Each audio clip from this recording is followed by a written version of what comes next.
Joining us right now on the Daily Dose, we are bringing back our illustrious panel of NFL experts to recap Super Bowl 58 and a little bit of that 2023 NFL season.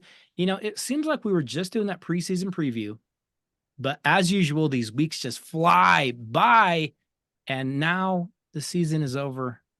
Makes me a little bit sad. But first up, we have Mike from Castle Rock, who has been fighting nausea ever since Sunday with that game. Mike, welcome back to the Dose. Yeah, well, I can't say we're too terribly surprised, but yeah, well, it's gonna be fun to discuss, that's for sure. For sure. Next up, we have our resident Philadelphia Eagles fan who has also been fighting nausea since the end of the wild card game. Might be feeling, a little bit better now the season is over. He can start to look forward things. But Big Rob, welcome back to the Daily Dose. Always enjoy your visits. Hello, hello. It's good to be here. Rob, if you had this officiating crew in this Super Bowl last year, you might be the defending champs. Finally, we have the savvy veteran Larry from Centennial. Larry, you're taking a break from some work right now. You're taking a break from hitting the slopes right now. How are you feeling today? I'm feeling great. I'm not fighting anything, so you're good. You're I feeling feel 100%. good. Okay. If I felt any better, I'd be twins. I'm glad to hear that because I want to make sure you're feeling good when you're on your game.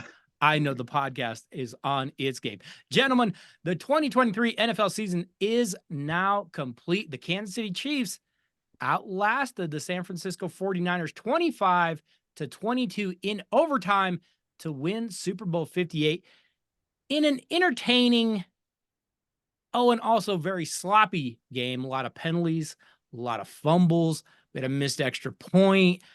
I'm not sure it was a great game, but it was at least a great finish and very, very entertaining. I guess I would compare it to like a big budget summer movie, a lot of special effects, great entertainment. Wasn't a theatrical masterpiece by any means. Here's a question. I'll kind of go around the horn. I'll start with Mike. Mike, was this a good Super Bowl? Good, yes. Great, no. Yeah. I can't see putting this in top 10 as far as, it was close the whole game. Good defense.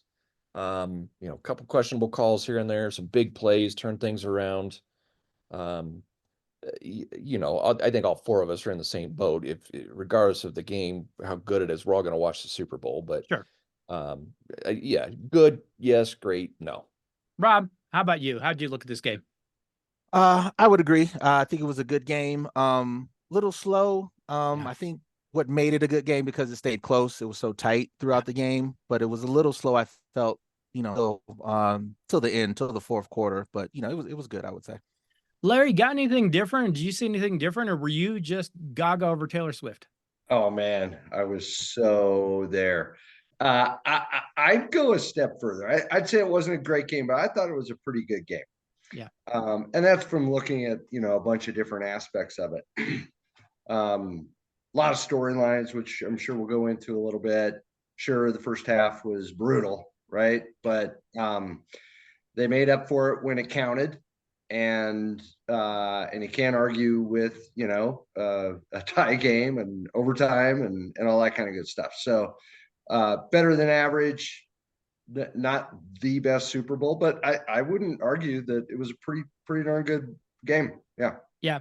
Very entertaining ending, some very compelling storylines and some very, very good performances, some sloppiness, but I was entertained for sure. Let's go ahead and jump in. And first and foremost, country singing star Reba McEntire sang the national anthem. She actually went over that 84.5 seconds on the bet there. She had a kind of a big finish. She kind of hustled through it, but then she kind of had a big finish, held it out a little bit longer. Larry, I know you're a big Reba fan. I know you were cheering for a wardrobe malfunction. It didn't happen, but how did she do? Did you enjoy that performance? She killed it. She killed it. She killed it. Yeah. No, I'm total Reba fan, and I thought as far as national anthems go, she did a good job. She didn't overplay it. It was solid. So you can't argue with Reba. Well, I'll tell you what I liked. It was fast. Let's go ahead and jump into this game. The San Francisco 49ers take the opening kickoff, and they start strong. They're driving right down the field. They're mixing run. They're mixing pass. They are inside the Chiefs' 30-yard line, and running back Christian McCaffrey puts the ball on the ground. Mike, we saw a lot of mistakes in this game. Was it too big of a moment? Was it just unlucky bounces? We talked about it that day. CMC doesn't fumble, but he did. What happened here? No, I think it was just a good play by the defense. I mean, we saw the same thing in Buffalo, right? Where the wide receiver's about to cross the goal line and DB comes back and punches the ball out. So they practice that. They're good at it. It was a rare thing for him. I don't think it was just too big of a moment for him. I think it was just a really good play by the defense. Yeah. Fortunately, it didn't hurt him, but Right. yeah. Well, and it's interesting because when you watch the replay, he gets hit once and he holds it. He gets hit another time, both of them right on the ball. Probably lucky he didn't fumble it the first time. He actually held on for a few minutes. Both teams traded punts. It goes back and forth. End of the first quarter, no score. If you had zeros in your little box game, you were feeling good. So they trade punts again starting the second quarter. But then Niners kicker Jake Moody hits a 55-yard field goal. You know, he hasn't been great this year, but the Niners have a 3-0 lead. The Chiefs offense finally got rolling a little bit in the second quarter, though. They hit a big play as Mahomes finally throws downfield. He hits Mecole Hardman. Big gain. The Chiefs are in the red zone, but then the Chiefs fumble. Isaiah Pacheco fumbles on a sweep. The Niners take over their own 8-yard line. And after the play, tight end Travis Kelce goes over and screams at Andy Reid that he wasn't in the game. He was mad about it. Almost knocks Andy over, which, by the way, no small feat. Rob, if the Chiefs don't win this game, Kelce would have got blasted for that outburst, wouldn't he? Definitely. Which is a little surprising. I guess probably the bump. I mean, we know he's an emotional guy. Yeah. And I know it's the Super Bowl and all that, but even for him, I felt like that was a little much. Yeah, I did too. And you know, I hear people say, and I have heard it said after the Super Bowl, hey, these arguments happen on the sideline. And that's true. They do. They happen in every sport. Competitive people, I don't see people touching a coach, though. I'll tell you this, coming from a coach's side of it, player touches me, folks are going to get dinner and a show that night because it isn't going to go like that. I didn't like the bump on Andy. And let's be honest, Andy could have put some weight into it and probably hurt Travis. But okay, we move forward. One of the weirdest plays, maybe in Super Bowl history, though, takes place in the second quarter when one of the Niners' best defenders, linebacker Dre Greenlaw, blows out his Achilles just running out onto the field. Now, Larry, I don't know why. I can't explain it. But these things seem to happen to opponents of teams like the Chiefs or the Patriots. Now, I contend they have some sort of a golden fiddle bet with the devil. I don't know. I don't know if you have a different spin on that. What happened? How did Greenlaw just blow his Achilles going into the game? Yeah, it's so strange, isn't it? No, there's no conspiracy or I don't think there's anything working against him. But I mean, these guys are wound pretty tight. If it wasn't going to happen with him going on the field, it was going to happen the next play. Right. Yeah, like probably. Achilles don't just tear like that. It's wear and tear. And so he was going to get hurt no matter what. It was unfortunate, obviously, because now people think, well, you got, another non-contact injury. But yeah, that was super unfortunate and just one of those things. So, yeah. So no deal with Satan is what you're telling me. No, Okay. I didn't. No. Early on, especially, the Niners are controlling the trenches. You can see on both sides of the ball, they're having success. They're getting a push, and yet they're only up 3-0. Now, after a dumb personal foul penalty by Chiefs cornerback L'Jarius Sneed on a failed third down try, the Niners offense finally gets into the end zone. They throw a double pass. We go Purdy to Juwan Jennings over to Christian McCaffrey, touchdown. Niners up 10-0. Hey, feeling pretty good. Niners are up. They're kind of rolling. If they can get a couple more stops, maybe this is going to go their way. Chiefs get the ball back, though, and you saw they made some changes because they started getting the ball out quick. You started to see Mahomes quick passes. I'm not going to hold it. I'm not going to look downfield. I'm going to get it out quick. The Chiefs drive 65 yards to the Niners' 9-yard line. But again, Mahomes got sacked down there. They have to settle for 3. Halftime score, San Francisco 10, Kansas City 3. Now, Mike, you and I talked a little bit at halftime. We were texting back and forth. I started to get a little bit worried about San Francisco because of the fact, not that they weren't dominating the line of scrimmage, they were, but the Chiefs offense hadn't done anything, and you're only up a touchdown, like a fluke play, and it's all tied up. So were you starting to worry a little bit come halftime that, I don't know, shouldn't it be up by more? Oh, absolutely. That's kind of the conversation we were having over text. Say this should be a 2-score game easily. And it just wasn't. And it's it's just a matter of time, right? With a team like Kansas City, it is just a matter of time. And as many other teams have seen, you could put them down by 3 scores. And you're still holding your breath in the fourth quarter, but a 1-score game, not even close. Yeah. I was starting to get worried come halftime. Speaking of halftime, we don't want to skip that, of course. The halftime show featured R&B star Usher. He had Alicia Keys join him, maybe a little too close. Then we saw HER come out, play a little guitar, kind of nice. Then we had some sort of roller skating party that broke out. Not really sure what was going on there. Lil Jon showed up. Ludacris showed up. It was a solid halftime show. I don't know if anybody saw anything they didn't like. Like, it was a very, I don't know, fan-friendly halftime show. I thought, was it one of the best ever? Probably not. But honestly, Larry, has halftime ever been the same since Michael Jackson sang to a bunch of little kids?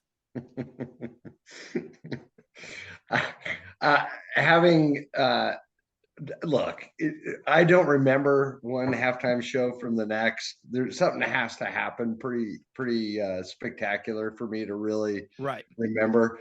I did not actually tune into the halftime show other than to see some roller skating going on. Yeah. I was unloading the dishwasher. Okay. So and that's just kind of how I roll. I'm in no position to be an expert on halftime performance evaluation, other than to say, still the best halftime show ever is Katy Perry and the Sharks. So really, but that's my bar, right? See, I had you pegged wrong. I had you pegged as an Up with People person, but now I find out. Well, I'll just tell you this. No. I would say, and we can go around. Rob, you got a best halftime show ever? Who do you put up top? J-Lo and Shakira for me. Okay. Yeah, I got you. Mike, what about you? You got a greatest halftime show ever? Prince in the Rain, baby. Prince in the Rain, sure. Well, you guys can think whatever you want. I'm going to go Michael Jackson and the Kids, and you know what? Catholic Church agrees with me. We start off the third quarter, and Kansas City takes the opening kickoff. And fellas, this is when I knew the game was really starting to get concerning because the Chiefs run a really ill-conceived pitch play. It was fumbled for a 12-yard loss. Okay, no big deal. Then Patrick Mahomes throws a really bad interception. I don't know if he overthrew Kelsey, if he underthrew the wide receiver. I don't know. But San Francisco takes over at the Kansas City 44-yard line. Hey, you go up 17-3, you're in business here. But San Francisco tries to throw the ball 3 straight times. They actually go backward. And I think I literally texted Mike and said, Mike, this game's over. They're up 10-3. And I'm like, no, this game's over. They go backward. They had to punt. They got nothing out of that turnover. Rob, is this when the wheels started to come off the wagon for the Niners? I think so. I think this was the point. They couldn't separate, especially in that first half, like we talked about at halftime. I know the line had adjusted to Chiefs plus 3.5, and that just felt right. It just felt like that one possession kind of game. Still didn't know if they would pull it out, but at that point, it felt like this is going to be a field goal game. Well, and I mentioned it a second ago, but the Niners weren't running the ball. They're trying to throw every single time. It isn't working. Deebo Samuel pulls up a little bit with a hamstring. He kept trying to play. I don't know if he's 100%, but the Niners are now down a couple of people. That doesn't help. And then we saw Mahomes do what he does. He started to beat him with his legs. They drive down the field. Harrison Butker kicks a 57-yard field goal. It's now 10-6. And you're going, man, a touchdown totally swings it. Brock Purdy is now struggling because he has no run game. Last week, me and Rob talked about it and said the run game isn't just important to keep their defense off the field. It isn't just important to move the chains. It's important for Brock Purdy. You don't want him dropping back, throwing this thing. On the day, San Francisco attempted 38 passes and 31 runs.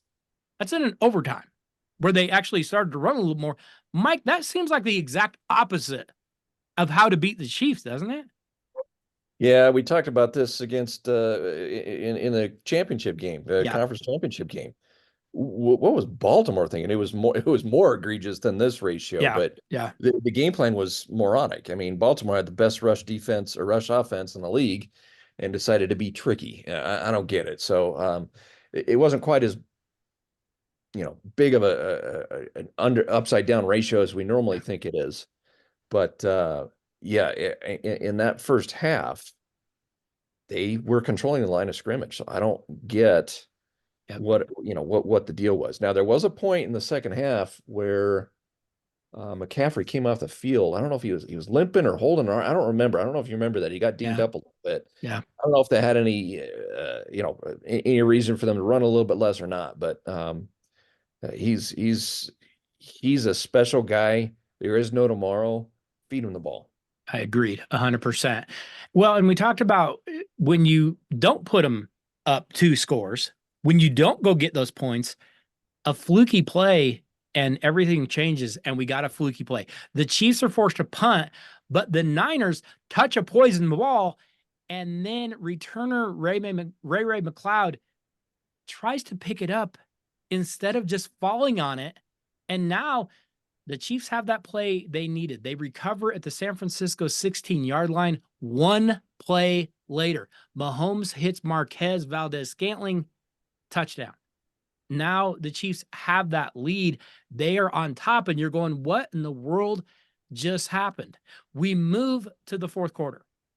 San Francisco drives deep into KC territory to start the quarter.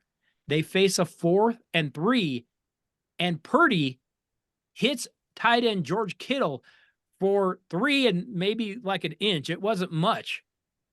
And we didn't see George Kittle much all day. He was kind of MIA, not sure. It looked like the Chiefs definitely had a better game plan for Kittle than the Niners had for Kelsey. But Juwan Jennings catches a little slant, pushes his way into the end zone.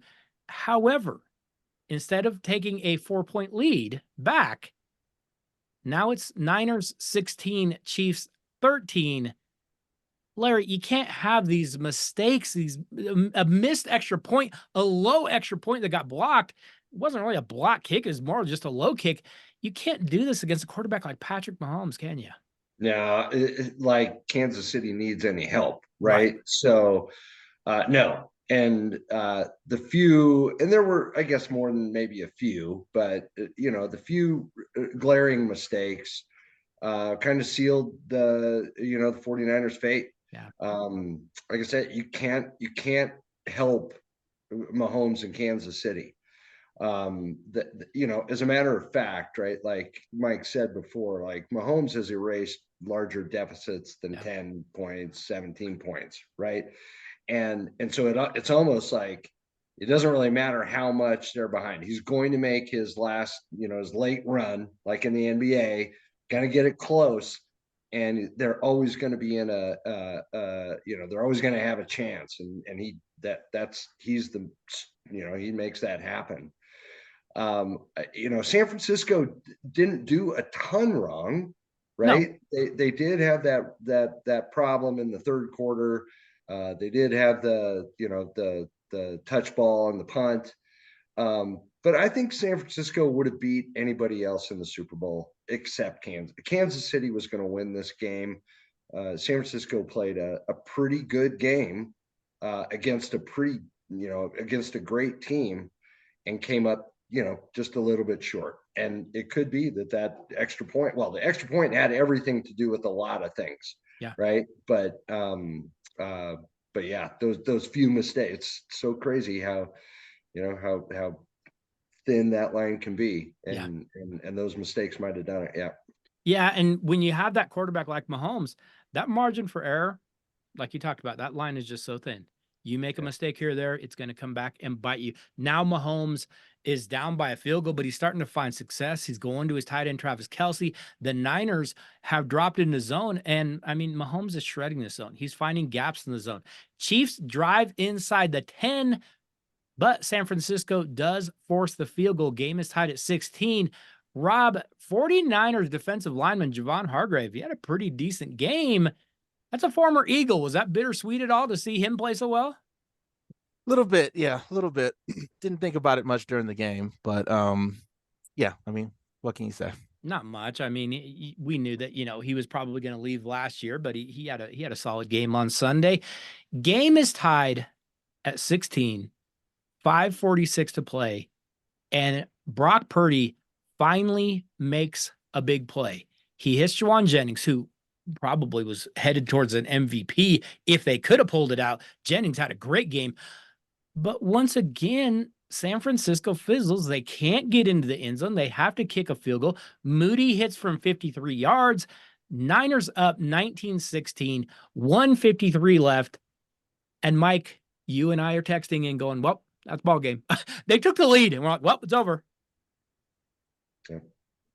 I mean, Yeah, we know. I mean, anything more than 0 seconds on the clock, is too much. It's, we kind of said the same thing about the Buffalo game, right? Even if the kick didn't sail into the stands, Didn't matter. there was over a minute left, and it was too much time for Mahomes to go down and tie or win the game. So, yeah, it's not a stretch to just automatically chalk that up.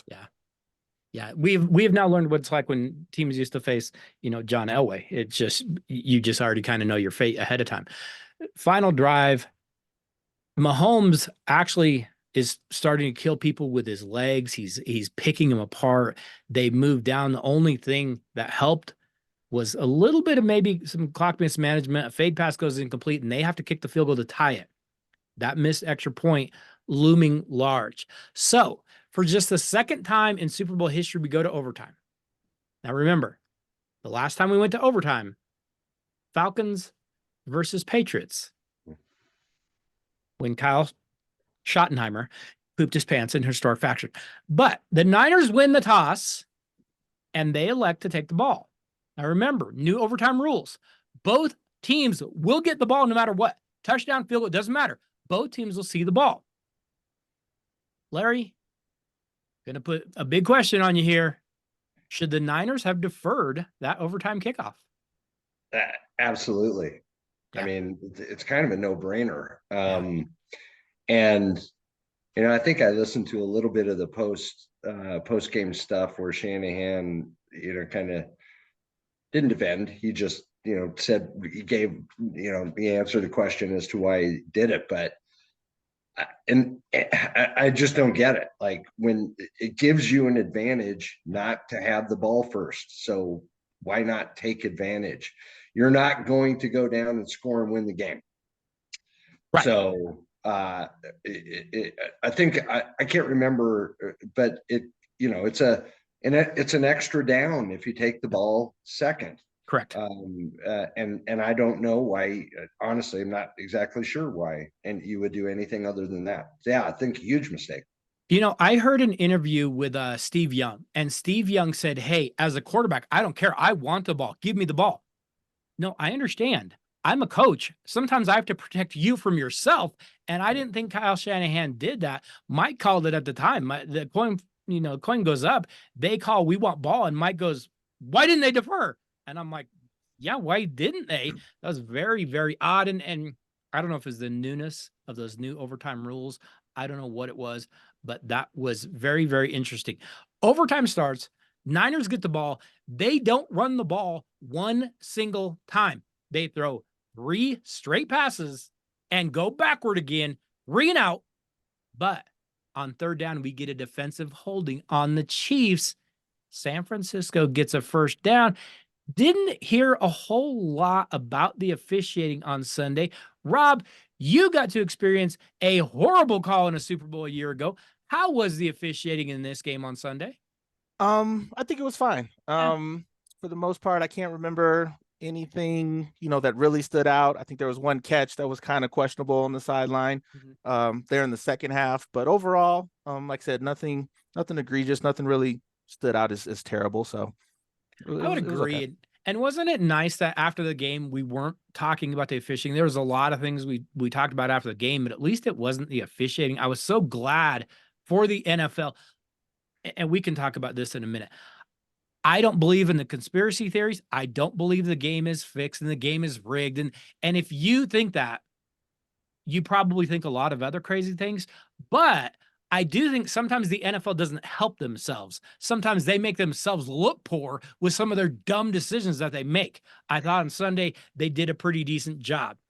Now, we're in overtime, and finally, they decide to give the ball to Christian McCaffrey. They drive into the red zone. Chiefs defense is starting to look a little bit tired. They drive to the Chiefs 9, but they can't convert a 3rd and 4. Larry mentioned it earlier. If they had the ball second, they might go for this. They didn't. So they take the field goal. Now it's Niners 22-19, and the Chiefs can go win it. And we knew they were going to. And, like I said, here's where taking the ball first hurts. The Chiefs actually face a 4th and 1 on their own 34. Now, if they had gotten the ball first, did they go for that? Probably, but maybe not. Now they go for it. They go right down the field. Mahomes moves them. He scrambles. He runs. He throws. They go 75 yards. He hits Hardman for a touchdown. Game over. Chiefs win 25-22. But when it ended, there was kind of a pause by both teams. Like, is that it? Did we win? Did they win? Hardman said he didn't know if the game was over. The Niners didn't seem like they were sure. Now, Mike, you and I are not coaches in the NFL. You and I haven't played in the NFL. Why did we know and they didn't? I don't know. And yeah, clearly our bank accounts show that we are neither players nor coaches in the NFL, but can I get that salary?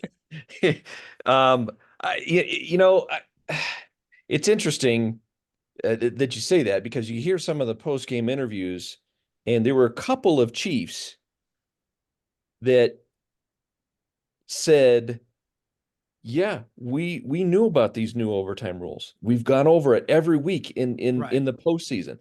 And then there's a couple of Niners players that were like, yeah, we had no clue. We didn't hear about this. Yeah. So we'll probably never find out completely, but did Shanahan drop the ball? I don't know. You might be right. You've got players saying, yeah, we didn't know how this new overtime rule worked. And you've got Chiefs players saying, oh, that was drilled into our head the entire offseason. Yeah. So, little bit of a difference there. So, Shanahan, not a new coach, still a young coach. Maybe he's still on the learning curve. I don't know. But Reed just showed again why he is on his way to, if he coaches long enough, on his way to one of the all-time greats. So, well, and I know from a coaching perspective, I know when a new rule came in, as a coaching staff, we went over it and over it and over it. How can we get an advantage from it? How could this possibly hurt us? Is there anything we need to change? Is there anything we need to do?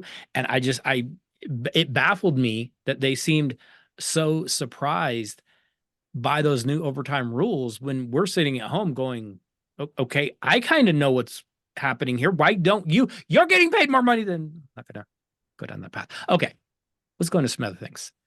Commercials. It used to be that the Super Bowl was the time and the place for the greatest commercials out there. We're going to talk about the ratings that this game got, and they are through the roof.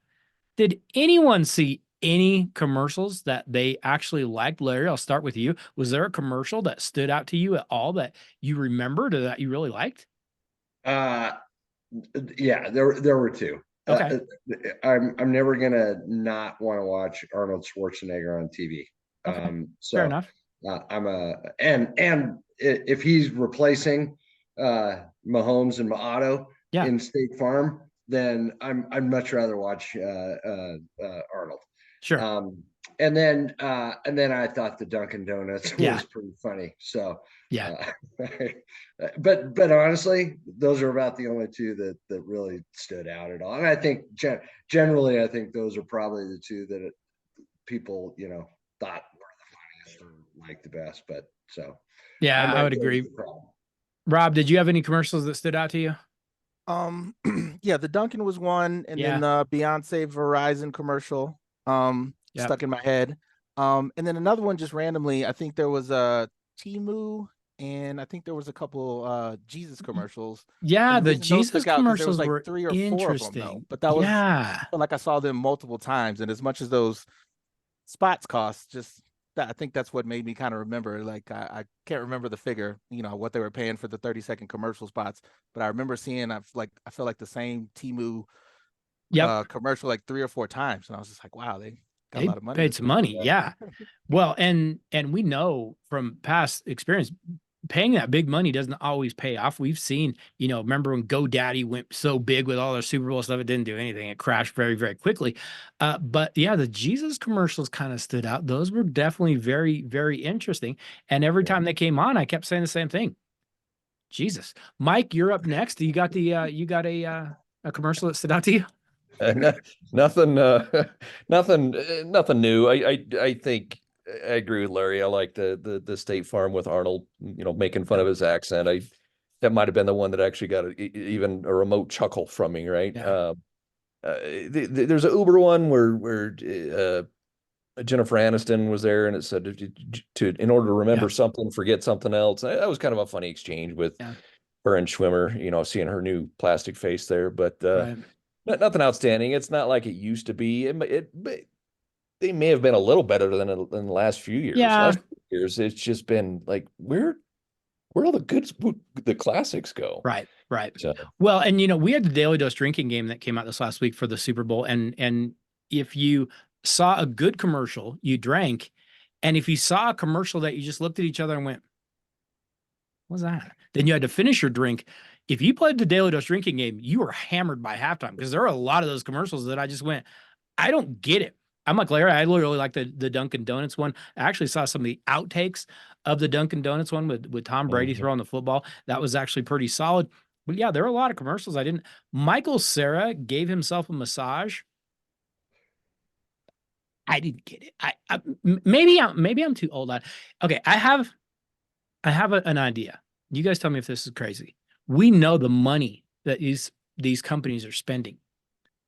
What if, I'm just lobbing this out there, Hick from Broomfield, Colorado, what if you doubled it and only played half as many commercials? You still get the same amount of money, but we don't have to sit there through this onslaught of commercial after commercial. Again, I'm just a moron. I'm just lobbing out ideas. Patrick Mahomes wins the MVP again. He had 333 yards. He had 2 touchdowns. He had an interception. Pretty easy choice. Did anyone have even another option out there that you would have said, here's a nomination? Does anybody have anything other than Mahomes? No. And Harrison Butker had a pretty good game. Yeah. It's funny. Poor Moody. He held an NFL record for all of about 7 minutes. Yeah. Didn't last very long. Field goal, but you're never going to give it to a kicker, right? And you shouldn't. That was a very easy choice. I don't think there was even anybody to a close second in an individual person. Rob, Larry, do you have anybody else? No, not at all. The only thing that I, kind of contemplate is, if it hadn't turned out that way, who would have been, was there anybody else? Like you're looking at it in the third quarter and you're wondering, like, if San Francisco does win, who Yeah. would be the MVP. And I don't know that there was anyone in particular that you could have identified, but no, for sure, Mahomes all the way. Rob, you got anything different? No, I would say the same. It had to be Mahomes. In the scenario, if it doesn't end with a game-winning touchdown and it ends up a field goal, I think you could make a case for Bucker. But yeah, otherwise, any other scenario, it's Mahomes all day. Yeah, it didn't have a whole lot of drama in there. Okay, so Kansas City Chiefs win their 3rd Super Bowl in 5 years. I'm going to go around the horn. There are no wrong answers unless you disagree with me. Mike, are the Chiefs a dynasty? Yes. Rob, you're up next. Chiefs, a dynasty. Yeah, 3 and 5. I'm gonna say yeah. Larry, Chiefs, a dynasty? Totally agree. They are. You're all nuts. 3 years. Good Lord. Yeah. We've lowered the bar, haven't we? We've lowered the bar. We have for sure, but that's what constitutes a dynasty. I mean, that is it 3 years? Well, it just doesn't happen very often. Hot. What if they take, and everybody is already targeting, a three-peat. Yeah. That could happen, right? I'm not going to sit here and say that it will. Anytime they should be in project, it. Yeah, something like that. We forget how much change happens over the course of 1 year, but yeah, I mean, they're a dynasty, and maybe I'm looking at it from a slightly different perspective in how they've owned, the AFC. Yeah. And that contributes to it, right? So yeah, I think all things in, yeah, I mean, that if that's what we consider a dynasty, they are for sure. Let's go around the horn again. Is Patrick Mahomes the GOAT? Rob, you're up first. Not yet. He's on pace. If you look at all the numbers and everything, he's I guess ahead of schedule, getting the GOAT status, but I think it's too early to call. Larry, Patrick Mahomes, you putting him up there yet? No, not yet. I'm with Rob. Not yet. Need to see a body of work more, so no, not yet. Mike, how about you? Where are you putting Patrick? Well on his way, but not there yet, right? I mean, whether you count it, if he plays, 15 years versus Tom Brady's 187, right, he'll probably have most of his records at the pace he's going, right? Sure. So, by then, yeah, you can say that the guy's led his team to 6 straight conference championship games. I mean, come on, he's on his way. He's just not there yet, and unless a catastrophic injury or something like that happens, I don't see him derailing on his way. Yeah, I don't think so. And I don't know that physically, I know people have talked about as he gets older, maybe his game changes. He's not a big scrambler. He's kind of an evader. He kind of gets out of the way and uses his legs when he has to, but he's not this overly physically talented. He's got a dad bod, for goodness sake. So I don't know that I look at him and say his skills are going to erode. I heard, though, a talking hairdo on the Worldwide Leader in Sports. He said he is arguably in the top 2, and without a doubt, top 2 ever. And I said, so Joe Montana didn't exist? Joe Montana didn't lose a Super Bowl, didn't throw an interception in a Super Bowl. How quickly we forget in the world of sports. Our memories are so short. As soon as I hear someone say something that ludicrous, I immediately dismiss everything else out of their mouth. The modern bias of whatever we see right now is the greatest thing we've ever seen. Not only is it short-sighted and complete without any kind of nuance whatsoever, but it's totally narcissistic because we want to believe my generation is the greatest and my era is the greatest. Joe Montana never lost a Super Bowl. People are like, arguably top 2. Well, he lost to Brady in 1. Does that count for anything? Montana never lost. He threw an interception on Montana, never even threw an interception. My goodness. We pass all these guys and we put him right. Oh, he's just behind Brady. How did he get past Elway? I don't even know how he got past Elway. Take a team where your best player next to you is Vance Johnson, then get back to me. My God, we're stupid. It's 100% true. I mean that the argument is not an easy one to have because not very many people want to sit down and understand the way the game has changed over the years. Yeah. And I'll take toughness over finesse any day. Sure. And guys like Joe Montana, who got beat up, they didn't, these flags they throw for, roughing the quarterback type stuff didn't exist. These things did not exist back in the day. So, like I said, body of work has to continue to build. And even if it does, it's weighted so much towards today's player and quarterback, that I think the stats are kind of artificially inflated For sure. if you're comparing them to, guys who played a long time ago. They just are. And so there's always going to be a problem in comparing and, making somebody like Patrick Mahomes, how they stand up to the Joe Montanas of the world. Well, I don't know. We'll never really know, right? Sure. And that's why I struggle so much comparing eras, because it's a completely different game.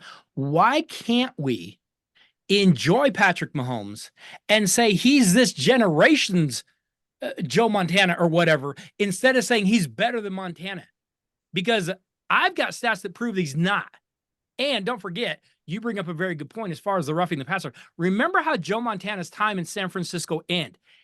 It ended when he took a helmet in the back of his spine. I don't even know if it got called. That's just how football was. My goodness. The modern bias where anything that happened before, 2010 is this old fogey stuff. Not only is it unfair, it's completely ignorant. And anyone who thinks that way, you need to check yourself because you're stupid. Now, did Kyle Shanahan try to prove that Brock Purdy is a great quarterback with his game plan? Was he trying to kind of make this Brock Purdy, hey, Purdy's better than you think, we're going to throw it all over and prove that he is, and maybe get a little too cute with his game plan instead of just handing the ball to that run game that was so good all year? Rob, did Kyle Shanahan get a little too cute on Sunday? I think so. And just Shanahan in general, I know we talked about this last week too. Good coach, yes, but there is some questions surrounding that. Play calling in the second half. And then to go back, we talked about the overtime as well. I didn't fact check this, but I heard him say I read that the reason that he took the ball first is so he could have the third possession. I heard so that he wanted too. the first. Yeah, the Chiefs get the second and he gets the third. And again, back to coaching, like we already talked about, you can't count on that third possession. You want that second one, you want to defer. So yeah, as good a coach as he is, you just have to look and, kind of question in the big games, does he have it, when it really counts? Well, and that's a great point, because if you are already looking to the third possession, don't you have to go for that fourth down? Because field goals ain't going to cut it. So if I'm going to look at it and say, hey, we're going for the third possession, okay, then it's 4th and 3 or whatever. I got to go for it because I got to get to that third possession. So when he says that, I kind of go, well, you didn't coach that way. So yeah, I heard him say that too. And I don't know if I understood it. Okay. I've been thinking about this. Now, Rob's a little bit younger than the three of the other of us, but I've been watching Super Bowls since the 70s. Nearly 50 years of watching Super Bowls. And in that entire time, I have enjoyed 7 or 8 of them. Most of the finishes I have hated. Think about this. Broncos won 3, obviously cheering for those 3. I remember cheering for the Bears to beat the Patriots when Sweetness got his Super Bowl. I wanted that one. The Buccaneers beat the Raiders. I was pretty happy that day. Giants beat the Patriots and the greatest team ever. I was pretty excited that day. Eagles, Rob, I was happy when you all beat the Patriots. That's about it. Other than that, I haven't enjoyed any Super Bowls. They're all horrible. They all end crappy, and I hate every single. Why am I watching this dumb game every year? Mike, you have a Super Bowl that you actually enjoyed? See, yeah. I mean, you and I are in lockstep, right? I mean, yes. We suffered through all those AFC losses. Every Super Bowl almost sucks. Oh God, the 80s and 90s were brutal, weren't they? Yeah, we used to watch the NFC Championship game and say this is the Super Bowl. Because it literally was. What was like a 13 game, God, maybe even more, whatever the winning streak was for the NFC and the Super Bowl is ridiculous. So, yeah, here's the thing. We're still going to watch. Oh yeah, we will. Because that's the way we are, right? Yes. You watch it for the entertainment. You watch it for who you're pulling for. It doesn't necessarily mean the ending is going to be the same, but you hope for a good game. And again, that's what we had. It's an entertainment. It's a 3+ hour, God, 4 this last Sunday, with overtime. But and that's it till next year, right? So it's always going to be enjoyed. Yeah. Yeah. I've watched 40+ Super Bowls that I've hated. Larry, you have any other Super Bowls that are in there that you actually did like? Well, I don't know. Not really. I'm kind of with you, right? Like the Super Bowl is like Mike's first date in junior high, right? There's a lot of pressure to it, like the build up is just so massive. Ask him if he enjoyed that first date. Like he doesn't know. Right. Like, Right. You're so nervous. There's so much pressure, and it's one time. It's like one thing, and then it's done, and you're like, wait, what happened? Right? Like that's what everybody's doing. Like my wedding night. We talk about like the NBA season and the Avalanche or the Avs, but the NHL season and how long they are, but the difference between like what makes those postseasons so great is that it's not just one game; it's a series, and so that pressure kind of gets spread out, which is also great about what we like about the NFL season up until the time the Super Bowl comes, because then we got to wait this 2 weeks that everybody's talking about it, and then the game does come, and it kind of doesn't have much of a choice except to be somewhat anticlimactic, except for the team won it. Whoever has a rooting interest, right? Yeah. Rob, how many Super Bowls do you have that ended that you were just ecstatic over, that you were happy? I think it's really just when your team wins. I mean, that's the only ones that, as a fan, that sticks with you. All the other ones, there were a couple good games, but like I said, I think the ones that really stick with you are, when your team actually wins it. Yeah, there's not very many. Usually the Super Bowl ends and I'm angry. I need to think about that, I guess, going forward, just to plan after the Super Bowl. I'm going to be in a foul mood, because I've noticed that a lot, obviously this week, but I've noticed it for years, and it doesn't seem to be changing anytime soon. So yeah, there's that. Speaking of being unhappy at season's end, right now we're going to take a look forward just a little bit, and we'll do this a little bit quick. But next year, it's way too early. We don't know where free agents are going to go. We don't know who's going to draft who. We don't know who's going to end up getting traded or getting moved. But are there any teams right now that stand out to you and you're looking for them next year and going, no, they might be a little bit better? They might actually improve next year. They got a chance to build on what they did this year. And I'll take the easy one. You guys can feel free to take it too. But Houston has money. They've got a good young quarterback. They've got a good young nucleus. I do think they need to add more talent. I don't think they're there yet, but I like the trend of the Houston Texans right now. I think they're trending in the right direction. Mike, you got any teams that you're looking at next year and going, you know what, they should be a little bit maybe better next year? Yeah, you actually picked that one right off the top of my plate there. They got the fourth most salary cap available next year. And Stroud, as long as he doesn't hit a sophomore slump, he gets his dynamic receiver back. Look out for them. They may run away with that division. I can't believe we're saying this, right? One other team on my list, I think they were the youngest, maybe the second youngest team, and really came on the second half of the year, made a huge upset in the playoffs.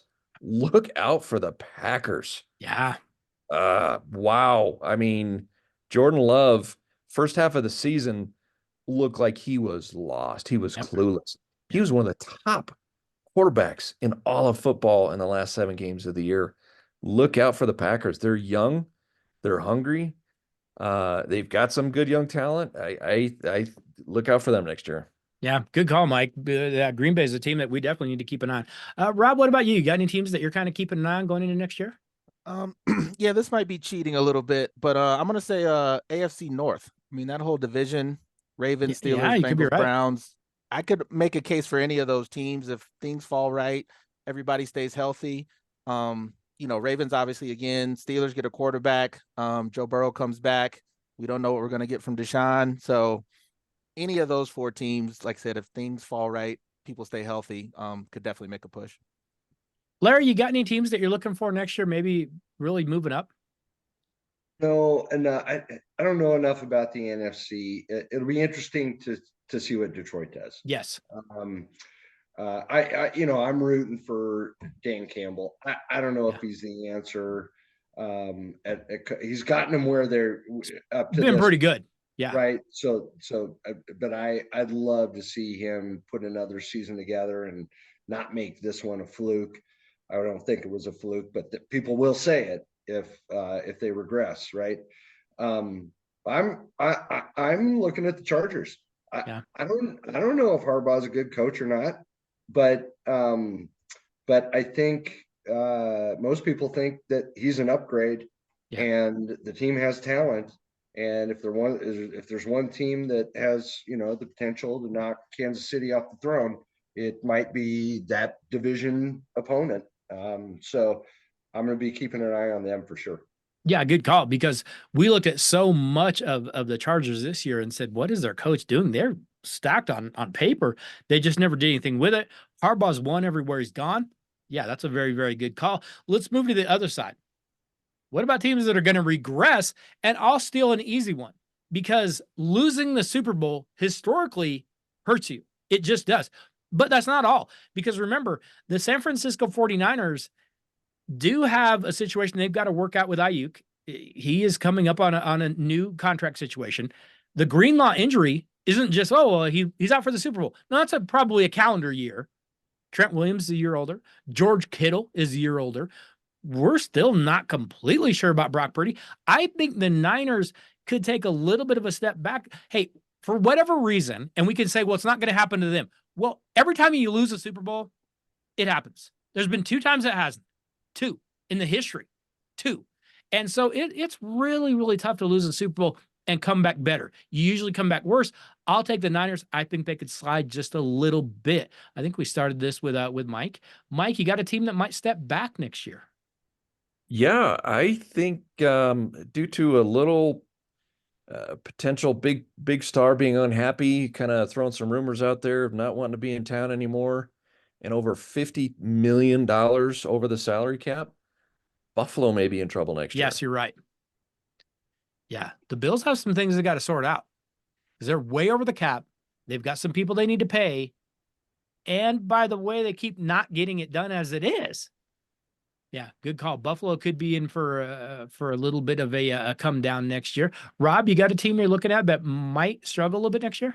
Yeah, I like those 2. And I'm going to say the Jets. And even though step back, yes, but I know Rodgers is back, but I still think that's a team that, you think Rodgers is back, here we go. But I could see that sliding the other way. Yeah, I could too. And you're still dependent on a just about 40-year quarterback coming off an Achilles. That's a lot. Plus, the Jets can't have nice things. We know this. They're going to find a way to screw that up no matter what happens. So, yeah, I could see the Jets maybe sliding a little bit and maybe not being as good, especially as what the expectations will be. Larry, you got a team that might take a step back next year? I think it might. I think Dallas. Yeah. And the reason I say that is because I did not like almost anything I heard coming out of that loss. Right? Agreed. And the thing that really, and nothing has changed, right? Leadership hasn't changed. Nothing about the team has really materially changed. So they're going to have kind of the same thing going into next year. But when I was hearing the fact that this shouldn't have happened, we were looking forward to, the Super Bowl. Well, they missed like looking Yeah. forward to that next game. And yeah, I think that was really revealing. And if they don't change something, then I have a feeling that they may get caught with their pants down next year. They've got a lot of talent. So I don't know if slide means they're not going to go over, right? Or they'll win some games, but I don't know. They may not make the playoffs. You know, I'm not sure what the mentality is going to be going into that next year. Yeah, and that's a good call because they're going to have the expectations basically of Super Bowl or bust. Mm-hmm. Well, if you start getting in that situation where you lose a game, you lose 2 games, and we're starting to go, you don't look like a Super Bowl team, they might bust real fast. Yeah, good call. I think Dallas could be in for a very They did lose their defensive coordinator too. Yeah, Dan Quinn is gone. They didn't change anything. Fellas, I was going to talk a little bit about the coaches that got hired. I don't know if there's any coaches out there that really wowed me. I think there's a couple decent ones. I think Harbaugh to the Chargers to me is probably the best one. It at least looks the best. But I do want to talk about this. Bill Belichick did not get hired. He's out of a job. And I understand, believe me.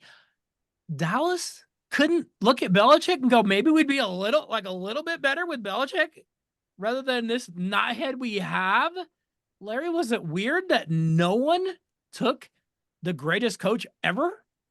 Yeah, but not weird that Dallas didn't, right? Like Jerry wants control over what he wants, and Belichick does too. So that was never going to work, or somebody was going to have to, sacrifice. But I just think it speaks volumes about how his demeanor,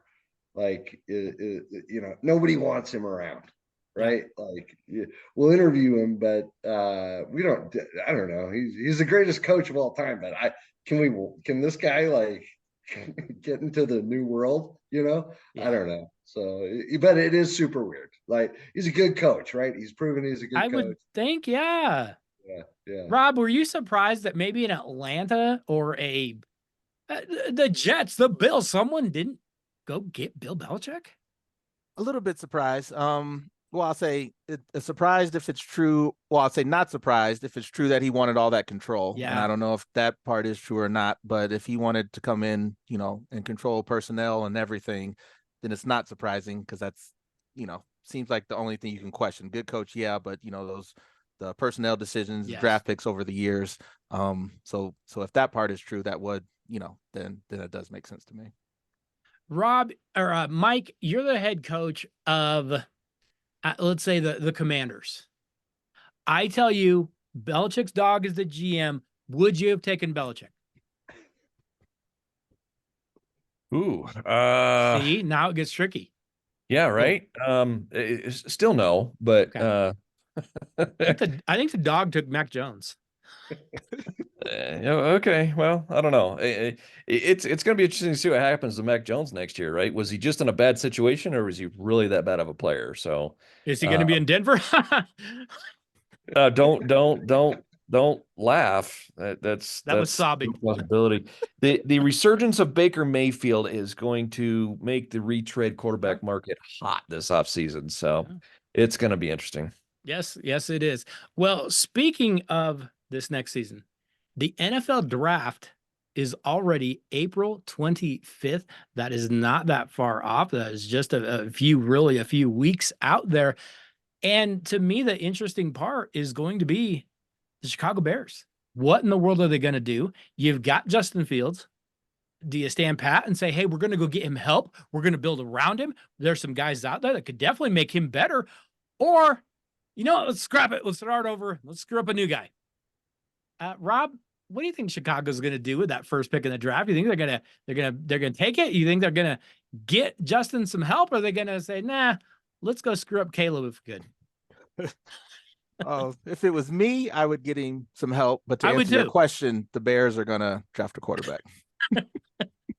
Well, okay. I hate to put this on the table, but have the Bears ever had a good quarterback? Ever? No. That's the answer. Never. I don't know if it's the lake. I don't know if it's the wind. I don't know what it is. I don't know if it's the bullets going over the heads. I don't know what throws them off, but I do know this. They can't have a good quarterback. They just can't. They never have. Even the year that they were the most dominant team in football, McMahon just kind of tried to stay out of the way and not screw things up. The Bears will probably screw this up. Mike, the NFL draft will be here before you know it. Got Chicago on top. And I think the way that they go is going to kind of dictate the rest of this draft. Washington, New England, they're up next. Arizona's there. The Chargers are picking at 5. Any teams you're looking at in this NFL draft that you actually think could help themselves? Well, sure. It all depends on. It's going to be interesting, right? Are we going to have 1, 2, 3 quarterbacks for the first time? Are there going to be 4, 5, or 6 taken in the first round, of which anything beyond 3 is too many? The 5-year rookie contract is a major contributor in that, right? Yeah. That's why you get a lot of these teams taking a stab in the teens and 20s for these quarterbacks. But Chicago is the linchpin of the draft. Yes, 100%, absolutely. right? Yep. And then do teams 2 and 3 who both need quarterbacks? Yeah. But if somebody throws a kingdom to them, do you listen? Right? I mean, it's going to be so interesting to hear after the draft, because we never hear things until after the draft and things are leaked, what the trade proposals were that were turned down to get up to 1, 2, or 3, because they're going to be ludicrous. Yep. People are going to be trading the house to try to get into that. Larry, Denver Broncos need themselves a quarterback. They going to go try to draft one in this thing? Oh, geez, no idea. Yeah. I mean, honestly, from how badly have the Denver Broncos screwed up the quarterback position now for going on 10 years? Every which way they could. Oh my goodness. So yeah, I mean, they got to do it one way or the other. You're hearing, everything from JJ McCarthy to, trying to, get up higher in the draft, but the Broncos don't have any capital. Nope. So, it's such a dire position to be in when you have nothing to play the game with. And you've done it to yourself, right? But you're still expected to perform, and that's a position that the Broncos are in. Unfortunately, maybe there is some intelligence left, and we make a move.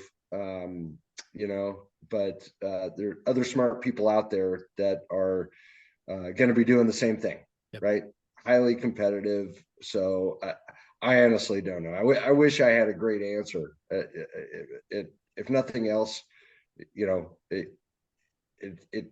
be entertaining. Yeah. And hopefully we'll be on the right side. It may not be, like upper echelon, but we'll be on the right side of the quarterback position after the draft. Let's hope so. Well, I want to say thanks to each of you for coming out. The football season is now over. I'm going to go upstairs and sob. But I always appreciate you guys coming in and talking NFL. We kind of touch base throughout the year. We might have to do it again when we get close to the draft, or maybe just after the draft, and kind of touch base and see. I might have to hit you guys up individually and maybe come in and talk some NBA or some NHL or some college hoop or whatever.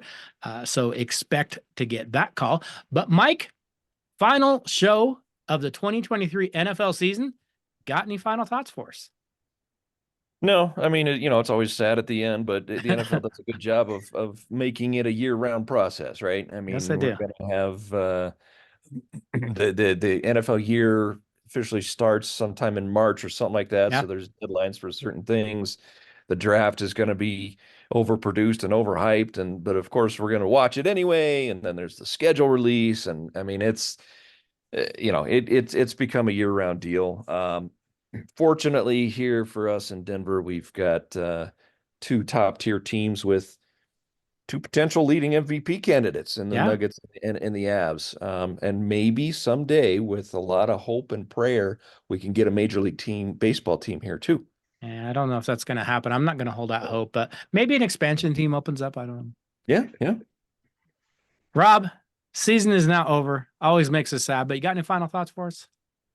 No, just can't believe it's over. It always Yeah. goes so fast. I just feels like we were just doing the preseason show, and yeah, this is it. But yeah, another good season, all things considered. Yeah, great season, and already looking forward to next year. Yeah, I am too, and it can't get here soon enough. We will be counting down the weeks until we get back to that kickoff time of year. Larry, savvy veteran, you're off the slopes this weekend just to come in and join us and to talk some NFL. But the NFL season is now over. Football is now over. Now what in the world are we going to do? Any final thoughts for us? Yeah, Clint, there's no need to go cry. Okay. Get the sticks out and wax them up. Get up to the hills. A lot of outdoor stuff to do still, whether it be snowshoeing, skiing. Oh, that's what you meant. I didn't know. I thought I was going to do some drumming with the sticks. I didn't know what. No, it's going to be, it comes at a good time, right? We get our fill of NFL, and there's going to be a lot of changes, so that's always exciting to look towards. Draft, all that kind of stuff that the other fellas have said, and in the meantime, we get to enjoy, the other sports and our great city and state. So, looking forward to the off season. Well, and don't forget, college basketball for a change is kind of not dead in this state. Got a pretty solid men's squad up in Fort Collins at Colorado State. That's the team that's been ranked for most of the year. They've got a good shot at getting in the tournament. Got a pretty good women's squad up in Boulder. They've been a top 5 team for most of the year. I think we've got a slim chance maybe to sneak in a team like a UNC, or maybe to sneak in like a Wyoming or someone like that into one of those other tournaments. So college basketball still something to watch in this area. And then, like you guys mentioned, we've got some really, really good NHL team here. Probably got who should be winning the MVP and Nathan McKinnon. And of course, we have the Denver Nuggets here and Nikola Jokic, who should be already having his 3rd MVP. They decided he wasn't allowed to get that. And so they gave it to the guy that is now sitting at home and watching with ice on his knee. Yeah, we have some fun things to watch. We'll be trying to survive until we get back to football season again. And like I said, don't be surprised if I'm hitting you guys up and asking you to come in and talk a different subject, because we might have to do that very, very soon. But I do want to thank you guys for coming in all season, talking NFL with us. It's always fun to get together. Appreciate you guys joining us here on the Daily Dose.